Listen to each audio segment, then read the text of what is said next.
Hello everyone, welcome back to my channel. My name is Ritik Raj and आज बात कर रहे हैं हम पॉलिनोमियल्स पार्ट 2 की। एंड आज करेंगे बात फैक्टराइजेशन की। तो पॉलिनोमियल्स को सॉल्व करते हुए हमें उनको फैक्टराइज करना आना चाहिए, मतलब छोटी छोटी पावर में उसको तोड़ना आना चाहिए। जब आप ये कर पाओगे, ये एक लाइफ स्किल है, इसमें आपको कुछ चीज़ों की ज़रूरत पड़ेगी। उसको फैक्टराइज करना हम कहते हैं। जब हम हायर पावर से लोअर पावर में जाते हैं तो वो फैक्टराइजेशन कहलाता है। जब जो ब्रैकेट्स होते हैं, होल पावर लगा होता है, उसको आप ओपन करते हो तो एक्सपेंशन कहलाता है। हमें एक्सपेंशन की जरूरत नहीं है, लेकिन जो आइडेंटिटीज पढ़ी थी वो एक्सपेंशन का ही पार्ट था। आज हम पढ़ेंगे फैक्टराइजेशन के बारे में पॉलिनोमियल्स पे। उसको शुरू करने से पहले कुछ की पॉइंट्स हमें पता होने चाहिए। पॉइंट्स क्या होते हैं? पॉइंट्स ये हैं आपके कि भाई नंबर्स एंड वेरिएबल्स को जो फैक्टराइज करेंगे वो अलग करेंगे। याद रखना, मतलब अलग करने का इन द सेंस से, मान लो मैंने लिखा है 3x² और इसके अंदर मान लो इसके साथ मैं ऐड कर रहा हूं लेट से 9xy का स्क्वायर। तो मुझे ना नंबर्स को अलग सोचना है और बाकी वेरिएबल्स को अलग सोचना है। अब 3 और 9 को आप देखो, जो 3 और 9 है इसमें जो मैक्सिमम नंबर मैं कॉमन ले सकता था वो 3 ले सकता था। अब बचा x में स्क्वायर है और इसमें x है, तो इसमें जो मैं कॉमन ले सकता था वो x है। अगर मैं यहाँ पे y की बात करूं, यहाँ पे y की पावर 1 है, यहाँ y का स्क्वायर, तो लोअर पावर में कॉमन ले सकता हूँ। तो इसको कॉमन लेने के बाद इस वाले टर्म से मैंने देखो 3 ले लिया, x ले लिया, y ले लिया। अब x दो थे, एक x बच गया, तो यहाँ पे लिख देंगे x प्लस में यहाँ पे 3 था, यहाँ पे 9 है, तो यहाँ पे 3 हो जाएगा एंड y आ जाएगा। तो ये होता है फैक्टराइजेशन, जब हम चीजों को कंबाइन करके लिखते हैं। इस फैक्टराइजेशन को करने के कुछ तरीके होते हैं, उन तरीकों को समझेंगे और शॉर्टकट भी जानेंगे कि एग्जाम में क्या करना है। तो जल्दी से समझ लेते हैं कि फैक्टराइजेशन आपको किस तरीके से करना है और उसके बाद क्या उसमें कर सकते हैं। अच्छा, बाय द वे इसके बाद आपको दो चीजों को ध्यान देना है, जैसे कि x square minus y square का formula, this is very very useful. ये x plus y and x minus y में लिखा जा सकता है। इसके सिमिलर बेसिस पे जो फॉर्मूले बनते हैं, जैसे एक्स की पावर 4 माइनस वाई की power 4, this can written as x square plus y square into x square minus y square. ऐसा क्यों हुआ? क्योंकि एक्स स्क्वायर का होल स्क्वायर, वाई स्क्वायर का होल स्क्वायर भी हम इसको लिख सकते थे। This can be further factorise. अब ये चेंज तो नहीं होगा, x square y square can not be factorise, but this can be. तो this becomes x plus y and x minus y. तो हायर पावर्स को हमें लोअर पावर्स में ले जाना, यही प्रोसेस फैक्टराइजेशन कहलाता है। इसके बाद अगर ये चीज मान लो लिखी होती x की पावर 6 माइनस वाई की पावर 6, तो इसको दो तरीके से आप फैक्टराइज कर सकते हो। You can either write x cube का स्क्वायर माइनस वाई क्यूब का स्क्वायर, और एक्स स्क्वायर का cube and y square cube, दोनों तरीके से हो जाता। बाय द वे ये हो जाएगा आपका x cube plus y cube into x cube minus में वाई क्यूब। अब यहाँ पे भी अपने आप में ये फॉर्मुलेज होते हैं। X cube plus y cube का फॉर्मूला फैक्टराइजेशन का ये होता है x plus y into x square plus y square minus में एक्स वाई। एंड अगर x cube minus y cube की मैं बात करूंगा तो this becomes x minus y, sorry, this becomes x minus y into x square plus y square plus में x y. तो ये चीज आप यहाँ पे भी एकदम छाप सकते हो। तो आपको हायर पावर को लोअर पावर में ले जाने में ये सब चीजों का थोड़ा सा ध्यान देना है, ये फैक्टराइजेशन करना होता है। लेकिन हर बार इतने स्ट्रेट फॉरवर्ड फैक्टराइजेशन आता नहीं है। तो फैक्टराइजेशन करने की कुछ टेक्निक्स होती हैं, उन टेक्निक्स को आप समझते हैं एक एक करके। तो सबसे पहली टेक्निक होती है वो होती है ग्रुपिंग।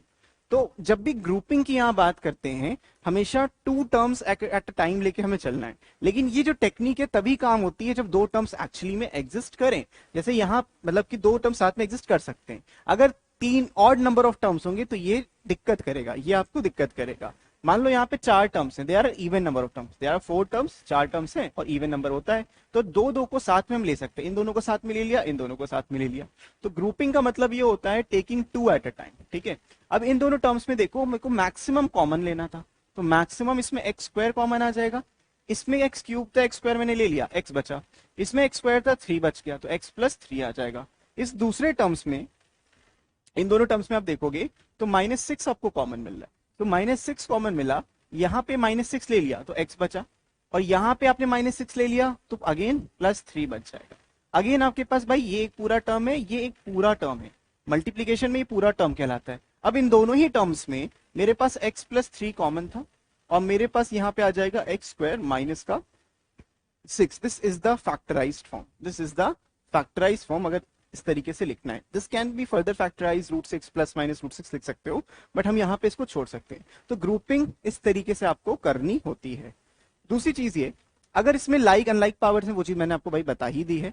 लेट से अगर ऐसा कुछ लिखा है x³ y का स्क्वायर प्लस x(y)³ तो हमें मैक्सिमम दोनों में से कॉमन लेना होता है। दो टर्म्स है, इसमें भी x है इसमें भी x है, लेकिन x की जो लोएस्ट पावर है वो लेनी है तो x की पावर 1 ले लेंगे, और y में स्क्वायर और क्यूब है तो y का स्क्वायर ले लेंगे। इससे बच जाएगा मेरे पास x का स्क्वायर, क्योंकि मल्टीप्लाई करके एग्जैक्टली ये मिलना चाहिए, और इससे बच जाएगा मेरे पास y। तो this is the final factorise form. तो समझ रहे हो ना, पावर को कॉमन लेके ही हमें यहाँ पे फैक्टराइजेशन करना है। आगे देखो, स्प्लिटिंग द मिडिल टर्म, इसके बारे में हम बहुत बार डिस्कशन कर चुके हैं। ये कब करना है? ये तब करना है जब हमारे पास जो टर्म्स हो वो ऑड नंबर में हो, मतलब 3, 5, 7 ऐसे टर्म्स हो। तो एग्जाम्पल के तौर पे अगर ऐसा कोई क्वाड्रेटिक इक्वेशन दिया है x² + 7x + 12 = 0, तो this can be factorise by splitting the middle term. कैसे स्प्लिट करते हैं? x², इस बीच वाले को स्प्लिट करेंगे। We will split this in such a way कि इसका जो स्प्लिट किया हुआ प्रोडक्ट है वो बचे हुए दो के प्रोडक्ट के बराबर हो, इक्वल्स टू 0। समझ रहे हो? ये जो हमने स्प्लिट किया 4x × 3x वो 12x के स्क्वायर के बराबर आता है, तो बिल्कुल आ रहा है। अब इन दोनों में कॉमन ले लो, this is x + 4 + 3 and again x + 4, this is equals to 0। Again इन दोनों टर्म्स में मेरे पास x + 4 कॉमन था, तो यहाँ पे मेरे पास इधर से x बचा और इधर से 3 बचा, इक्वल्स टू 0। अब इसके आगे अगर आपको रूट बताना था तो x को -4 बोलोगे और x को -3 बोलोगे। ये हम लोग क्वाड्रेटिक में बहुत टाइम तक पढ़ चुके हैं, है ना। क्वाड्रेटिक में तो इसको भाई एकदम सफाचट कर दिया था अच्छे से। ठीक है, अब बात कर लेते हैं एक नए प्रोसेस की। ये जो प्रोसेस है ये बहुत ही ज्यादा जरूरी है। अब आप एक बात सोचो, जब मैं कोई नंबर है, लेट्स से 136 नंबर है, इसको मैं डिवाइड करता हूँ 7 से, जस्ट फॉर एग्जाम्पल इसको 7 से डिवाइड करते हैं, तो डिवीजन कैसे करते हो आप? 7 × 1 = 7 लिखते हो, रिमाइंडर कितना बचा? 13 - 7, 13 - 7 is 6, 66 आ गया, और 7 9s are 63 होता है, रिमाइंडर कितना बच गया? 3। तो यहाँ पे ये जो नंबर आया इसको हम लोग क्वोशंट कहते हैं, और ये जो नंबर नीचे आता है इसको हम लोग रिमाइंडर कहते हैं। ये जो चीज हम नंबर्स के साथ करते हैं ये सीधा सीधा हम अलजेब्रा में भी, अलजेब्रिक एक्सप्रेशन के साथ भी कर सकते हैं। What does that mean? That simply means, जैसे कि अगर मैं किसी अलजेब्रिक टर्म को डिवाइड करना चाहूं, I can divide that algebraic term. तो डिवीजन बहुत ही ज्यादा इंपॉर्टेंट हो जाता है। So how to divide? Let's see, मान लो आपके पास कुछ ऐसा दिया है x⁴ + 7x³ + 9x² -12, कुछ ये नंबर दिया है। मैंने रैंडम एक्सप्रेशन ले लिया, आप x ले लो चलो, और प्लस में 15 ले लेते हैं।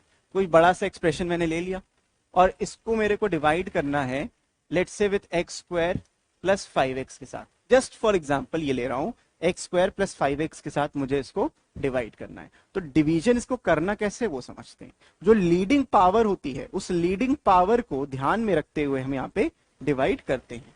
तो लीडिंग पावर यहाँ पे देखो x⁴ है, तो मुझे इस x² में कुछ ऐसा मल्टीप्लाई करना है कि x⁴ मिल जाए।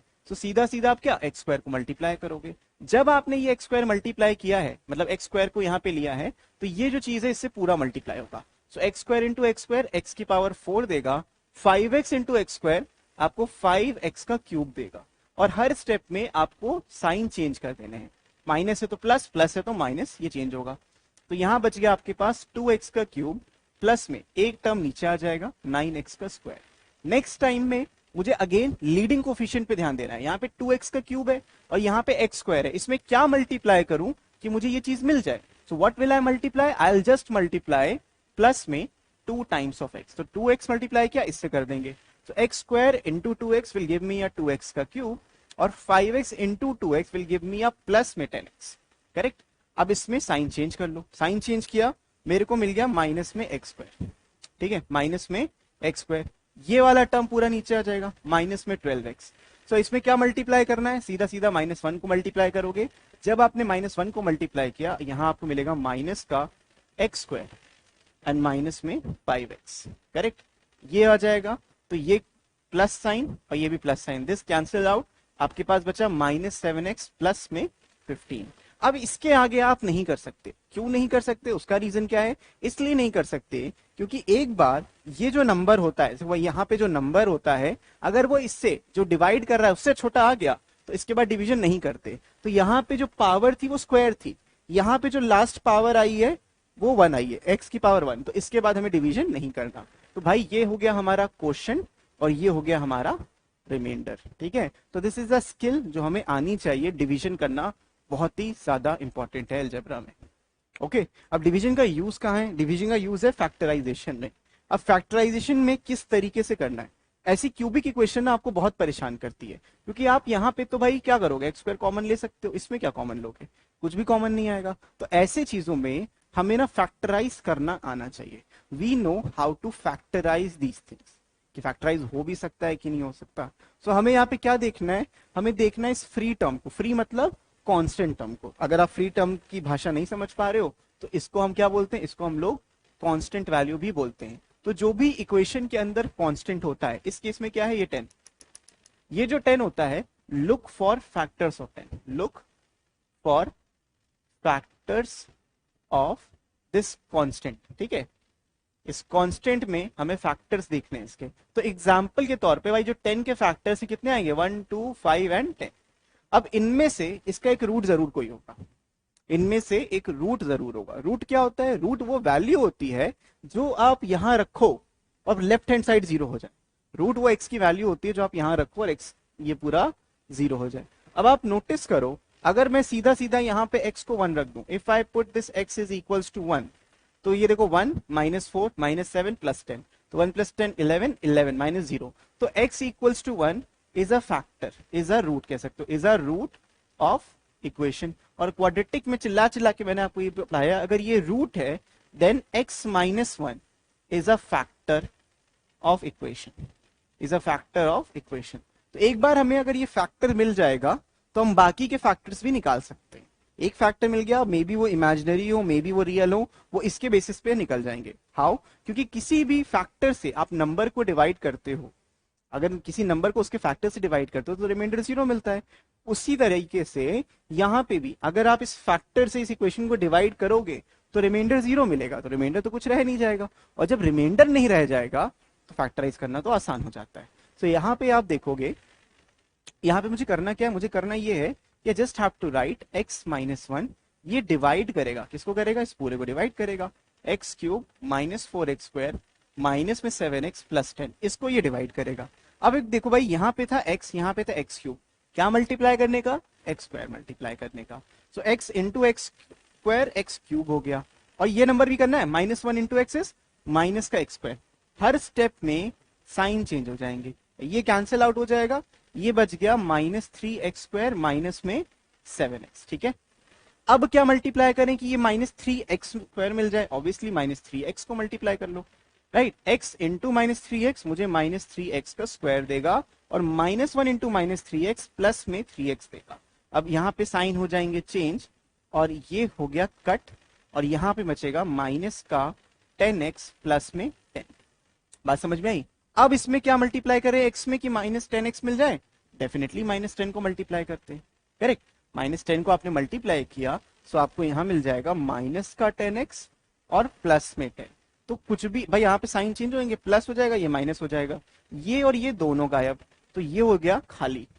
अगर ये खाली हो गया मतलब रिमाइंडर आ गया 0, और रिमाइंडर 0 का मतलब होता है कि जो ये क्यूबिक इक्वेशन लिखी थी, जो ये क्यूबिक इक्वेशन लिखी थी, इसको मैं डायरेक्टली लिख सकता हूं, इसको हटा देते हैं यहां से। ये जो हमारी क्यूबिक इक्वेशन लिखी थी, this can directly be written at this x -1 जो एक फैक्टर था multiplied by x² -3x minus में 10, this is equals to 0। This is how you factorise stuff. अब ये वाली जो चीज है, ये है स्प्लिटिंग द मिडिल टर्म वाली, ये मैंने भी आपको सिखाया। x -1 यहां लिखोगे x² -5x प्लस 2x, 5 2 10, और माइनस में 10 इक्वल्स टू 0। तो यहां से आएगा x -1, यहां से आएगा x common x -5 plus 2 again x -5 is equals to 0। x -1 into x -5 into x प्लस 2 equals to 0। This is the final factorise form. तो क्यूबिक इक्वेशन को फैक्टराइज हमें इस तरीके से करना है, समझ रहे हो? तो this is how you should go about solving these questions. ठीक है, लेकिन चीजें ना यहां खत्म करके मजा नहीं आएगी, एक बोनस टिप देता हूं। बोनस टिप करूंगा एक शॉर्टकट, बहुत प्यारा शॉर्टकट बताऊंगा। लेकिन देखो ध्यान में क्या रखना है आपको यहाँ पे, ये जो मैंने वन गेस किया था, x इक्वल टू वन जो गेस किया था वो कहां से गेस किया था, ये जो कांस्टेंट टर्म होता है इसके फैक्टर से गेस किया। तो इसके फैक्टर्स मन में सोचो, फैक्टर्स वो नंबर्स होते हैं जो इस नंबर को परफेक्टली डिवाइड करेंगे। वन ना होता तो टू पे देखते, टू ना होता तो फाइव पे देखते, फाइव ना होता तो 10 पे, जनरली उस पे आ जाता। इन केस उन पे भी ना आता, उनकी नेगेटिव वैल्यू, मतलब वन अगर नहीं हो रहा है तो एक बार -1 रख के देखो, समझ रहे हो। जैसे अगला क्वेश्चन हमारा देखो, यहाँ पे मैं कुछ नया मेथड सिखाऊंगा, इसको हम कहते हैं सिंथेटिक डिवीजन मेथड। ठीक है, सेम लॉजिक है, जो भी हमने डिवीजन करा उसी तरीके से यहाँ भी डिवीजन करना है, लेकिन it's kind of a shortcut for that. यहाँ पे बहुत बेहतरीन शॉर्टकट है, उस शॉर्टकट को समझेंगे, लेकिन जरा एक बार लॉन्ग मेथड में इसको करके देखते हैं क्या आंसर आता है। तो सबसे पहले आपको तुक्का मारना है कि कौन सी वैल्यू यहाँ पे करनी है। तुक्का मारने को बोला है, हिट एंड ट्राई करना है। तो अगर मैं देखो x को यहाँ पे 1 डाल दूं, अगर मैं x को 1 डालता हूं तो 1 + 3 4 एंड -1 - 3 -4, ये हो जाएगा 0। तो x इक्वल्स टू 1 इसका एक फैक्टर है। तो आप मेहनत क्या करते, आप लिखते x - 1 लिखते और इसको डिवाइड करते, x³ + 3x² माइनस में x -3, बिल्कुल करते हैं। यहाँ से आप x² लिखोगे, ये आ जाएगा x³ माइनस में x², साइन चेंज करोगे ये कट जाएगा, ये प्लस होके 4x² आ गया, माइनस में एक x नीचे। तो 4x² लाने के लिए मेरे को यहाँ पे क्या करना होता, प्लस में 4x मल्टीप्लाई करना पड़ता। तो यहाँ से ये आ जाता 4x² माइनस में 4x, करेक्ट, माइनस में 4x, यहाँ पे साइन चेंज होता, ये कट जाता, यहाँ पे आ जाता प्लस में 3x माइनस में 3। तो यहाँ पे डायरेक्टली क्या लिखते हम लोग, यहाँ लिखते प्लस में 3, तो ये भी कट के 3x - 3 होके कैंसिल आउट हो जाता। तो ये चीज हो गई। तो this thing can be rewritten as x - 1 x² + 4x + 3 equals to 0। ये फैक्टराइज फॉर्म है। और अगर इसको और फैक्टराइज करना है तो x - 1 x² + 3x + x + 3 equals to 0। तो दिस विल बी x - 1, यहाँ से x + 3 एंड x + 1, ये आपके फैक्टर्स आ जाएंगे, ठीक है, इक्वल्स टू 0। तो this is the final factorise form. लेकिन अगर मैं कहूं ये सारी मेहनत बचाने का एक बहुत बेहतरीन शॉर्टकट है, वो शॉर्टकट क्या है, शॉर्टकट को अप्रिशिएट करने से पहले आपको लॉन्ग मेथड तो पता होना चाहिए था ना। जो मैंने ये निकाला है x इक्वल्स टू 1, ये निकालना पड़ेगा। और ये 1 मैंने क्यों सोचा, क्योंकि 3 ये -3 लिखा है, तो -3 का एक फैक्टर 1 भी होता है और -1 भी होता है, तो दोनों पे ही देखना है, 1 पे ना होता तो -1 देखते हैं, ठीक है। अभी आगे देखो, ये आ गया। इसके बाद मेरे को क्या लिखना है, x इक्वल्स टू 1 मैंने निकाल दिया। तो शॉर्टकट क्या है, शॉर्टकट क्या, बेसिकली ये मेथड को हम लॉन्ग सिंथेटिक डिवीजन मेथड करते हैं, जो मैं शॉर्टकट के नाम पे आपको यहाँ बता रहा हूँ। तो करना ये है कि आपको ऐसे डिवीजन का सिंबल बना लेना है, समझो, ऐसे डिवीजन का सिंबल बनाना है, इनके जो कोफिशिएंट्स लिखे हैं वो लिख डालने का। सो 1 3 -1 एंड -3, ये मैंने कोफिशिएंट्स लिख दिए। और जो यहाँ पे वैल्यू आई थी उसको लिख दो 1, ठीक है। यहां से क्या करना है, आपको ये नंबर एज इट इज यहाँ पे कॉपी करना है, ये जो पहला नंबर होगा एज इट इज यहाँ पे कॉपी करना है, फिर इसको इससे मल्टीप्लाई करके यहाँ पे लिख देना है और इनको ऐड कर देना है, इसको इससे मल्टीप्लाई करके यहाँ पे लिख देना है और फिर इसको ऐड कर देना है, तो ये हो जाएगा 4। फिर इस 1 को 4 से मल्टीप्लाई करके यहाँ पे लिख देना है 4 और इन दोनों को ऐड कर देना है, तो ऐड करने के बाद यहाँ पे 3 आ जाएगा। फिर इस 1 से 3 को मल्टीप्लाई करके यहाँ लिख देना है 3, इन दोनों को ऐड करके यहाँ 0। लास्ट में ये 0 आना बहुत जरूरी है, 0 नहीं आ रहा मतलब आप कुछ गलती कर रहे हो। तो यहाँ पे देखो ये चीज आ गई। तो शॉर्टकट के बेसिस पे मैंने आपको ये चीज समझाई, ठीक है। अब वो लिखने का तरीका क्या है, एक तो ये जो x इक्वल्स टू 1 सेटिस्फाई कर रहा था, ये तो हम लिखेंगे ऐसे x - 1। उसके बाद ये जो पहला नंबर है, ये जो पहला नंबर है ये आपके x² का कोफिशिएंट होगा, तो भाई ये x² हो गया। जो ये दूसरा नंबर है वो x का कोफिशिएंट होगा, तो प्लस में 4x हो गया। ये जो तीसरा नंबर है वो कांस्टेंट टर्म होगा, तो प्लस में 3 हो गया। इसीलिए कहते हैं ना ये लास्ट में 0 आना चाहिए, क्योंकि लास्ट में तो कुछ बचेगा ही नहीं, अगर कुछ आता है वो रिमाइंडर है आपका। तो ये हो गया आपका शॉर्टकट। तो यहां से आप सिंप्लीफाई डायरेक्टली कर सकते हो। ये मेहनत हमारी ये बचाएगी। क्या करना था, पहले टर्म को एज इट इज कॉपी करना था, फिर इसको मल्टीप्लाई करना है, फिर इसको इससे मल्टीप्लाई करके यहाँ लिखना है, इसको इससे मल्टीप्लाई करके यहाँ लिखना है और बाकी को ऐड करते जाना है इस तरीके से, ठीक है। तो अभी ये एक क्वेश्चन नहीं है, इसमें और भी देखते हैं ताकि आपको अच्छे से समझ में। जैसे इस क्वेश्चन को देखो, यहाँ पे आपको पहले हिट एंड ट्राई करना है कि कौन सा नंबर बनता है। भाई ये 18 देखो, 18 के फैक्टर्स मन में सोच लो, 1 2 3 6 है ना, 6 फिर 9 फिर 18, और नेगेटिव नंबर्स भी यहाँ पे सेटिस्फाई करते हैं। तो सबसे पहले मैं क्या करता हूँ, x को ना 1 रख के देखता हूँ। Let's put x equals to 1। अगर x को 1 रखता हूं तो ये आ जाएगा 1 + 2 -9 -18, 0 नहीं बना रहा तो 1 तो नहीं है। x को -1 रख के देख, तो x को -1 रख के देखेंगे, तो जब मैंने x को -1 रखा तो -1 + 2 + 9 -18, यहां से भी नहीं बन रहा तो -1 भी नहीं होगा। अगला नंबर मैं x को 2 रख के देख रहा हूं, देखो मैं एक एक नंबर रख के देख रहा हूं, मन में बहुत जल्दी हो जाता है। ये 8 हो जाएगा, ये भी 8 हो जाएगा, ये भाई माइनस में 18, ये माइनस में 18, तो इससे भी नहीं बन रहा। तो अगला नंबर मेरे को क्या देखना चाहिए, x को -2 देखना चाहिए, तो x को -2 रख के देखते हैं। तो जब मैंने x को -2 रखा, देखो क्या आएगा, -2 का क्यूब इज -8 प्लस में 8 -18, ये +18 हो जाएगा और -18, क्योंकि -9 इंटू -2 +18, तो ये 0 बन रहा है, बिल्कुल 0 बन रहा है। Therefore x equals to -2 is the factor. तो भाई ये फैक्टर अगर मिल गया हमें, तो भाई ऐसे टेबल बना लेने का, ये लिखना है 1 2 -9 एंड माइनस का 18, ये हमने लिख लिया। जो मेरा ये नंबर आया था उसको यहाँ पे एज इट इज लिखना था, जो मेरा फैक्टर आया था x इक्वल्स टू -2 वो बाहर लिखना है। जैसे लास्ट एग्जाम्पल में x इक्वल्स टू 1 आया था तो उसको बाहर लिखा था। और मैंने ये भी बताया कि ये जो पहला नंबर आएगा इसको एज इट इज यहाँ पे कॉपी कर लेना है, फिर इसको इससे मल्टीप्लाई करके यहाँ लिख देना है। तो -2 इंटू 1, मैं क्या कर रहा हूं, मैं ये कर रहा हूं, देखो मैं -2 को इससे मल्टीप्लाई करके यहाँ पे लिख रहा हूं, मल्टीप्लाई इक्वल टू दिस, फिर इन सबको ऐड करते जाना है। तो ये प्रोसेस समझो, -2 इंटू 1 इज -2, ये हो जाएगा 0, ठीक है, ये हो जाएगा 0, -2 इंटू 0 ये 0 होता है, -9 + 0 -9 आ गया, -2 इंटू -9 प्लस में 18 आ गया, बिकॉज -9 -2 18, और लास्ट में आ गया 0। दैट सिंपली मीन्स एक तो मेरा ये फैक्टर था, सो x इक्वल्स टू -2 था, तो इसको मैं x + 2 लिखूंगा, उल्टा साइन आ जाता है ना उधर जाके।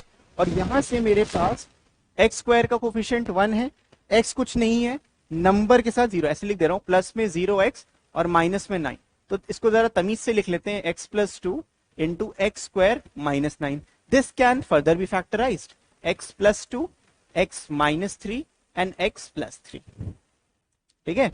इस तरीके से फटाफट आप इसको फैक्टराइज कर सकते हो, बहुत ही बेहतरीन और बहुत ही इजी तरीके से, ठीक है। एक लास्ट क्वेश्चन इस मेथड पे और देखते हैं, फिर उसको भी करते हो। आप लॉन्ग डिवीजन भी सीखो, आप ये मेथड भी सीखो, जो आपको आसान लगे, जो लगे कि मैं इसमें कंफर्टेबल हो गया हूं या हो गई हूं, आप उस मेथड को कर सकते हो। यहाँ पे देखो सेम लॉजिक से मुझे x को रख के देखना है कि 0 कहाँ पे हो रहा है। सो x को पहले में ना मैं 1 रख के देखूंगा, क्योंकि 6 का फैक्टर 1 होता है, तो उस पर 1 + 4 नहीं, 0 नहीं होगा इस पे। x को मैंने अगर -1 रखा तो -1 + 4 लिख देते हैं, -1 + 4 -9 + 6, यहाँ 0 हो रहा है, तो देखो दिस इज इक्वल टू 0, तो यानी कि x - 1 इज अ रूट, ये रूट है, तो भाई -1 लिखने का बाहर और अंदर इनके कोफिशिएंट्स छापने, तो 1 4 9 एंड 6 ऐसे लिख दिया। ये जो पहला नंबर होता है इसको ऐसे छाप दो नीचे, 1 -1 इंटू 1 -1 ऐड करोगे तो 3 आएगा, -1 इंटू 3 -3 ऐड करोगे तो 6 आएगा, -1 इंटू 6 -6 ऐड करोगे तो 0, लास्ट नंबर शुड बी 0। ये जो नंबर आए 1 3 6 ये आपके कोफिशिएंट्स आ गए प्रॉपरली, तो भाई ये हो जाएगा x + 1, क्योंकि x इक्वल्स टू -1 था, और यहां से आपको मिलेगा x² का कोफिशिएंट 1 है, फिर ये x का कोफिशिएंट 3 है, फिर कांस्टेंट टर्म 6 है। This is the proper factorised form. अब यहाँ पे अगर तुम देखोगे कि इसके जो रूट्स आ रहे हैं वो इमेजिनरी आ रहे हैं, तो इसके आगे ये फैक्टराइज नहीं होगा। मैं कैसे देख के बता सकता हूँ, बिकॉज मैं दिमाग में d निकालता हूँ इसका, तो b² विच इज 3 इसका स्क्वायर माइनस का 4 इंटू 1 इंटू 6, तो 9 - 24 इतना हो जाएगा, गलत आएगा, मतलब वो आएगा ना, इसे आ जाएगा आपका -15, राइट। तो नेगेटिव है यानी इमेजिनरी रूट्स, तो इसको यहाँ पे छोड़ सकते हो, इमेजिनरी रूट्स में और फैक्टराइज आपका नहीं होगा। समझे कि नहीं समझे? तो this is how you should factorise. Factorisation के बारे में मैंने मोस्टली आपको सारी चीजें बता दी हैं, कॉमन लेना समझा दिया, नंबर्स में क्या करते हैं। अब बाकी चीजें जो हैं वो हम इंडिसेस एंड सर्ट्स में पढ़ेंगे, उसमें भी थोड़ा बहुत कॉमन लेना पड़ेगा। सो कल वाली क्लास में, कल वाले वीडियो में हम देखेंगे इंडिसेस एंड सर्ट्स को कैसे सॉल्व करने। That's all for this video. मैं मिलता हूं आपसे नेक्स्ट वीडियो में, तब तक के लिए keep practising, keep learning, take care and bye bye.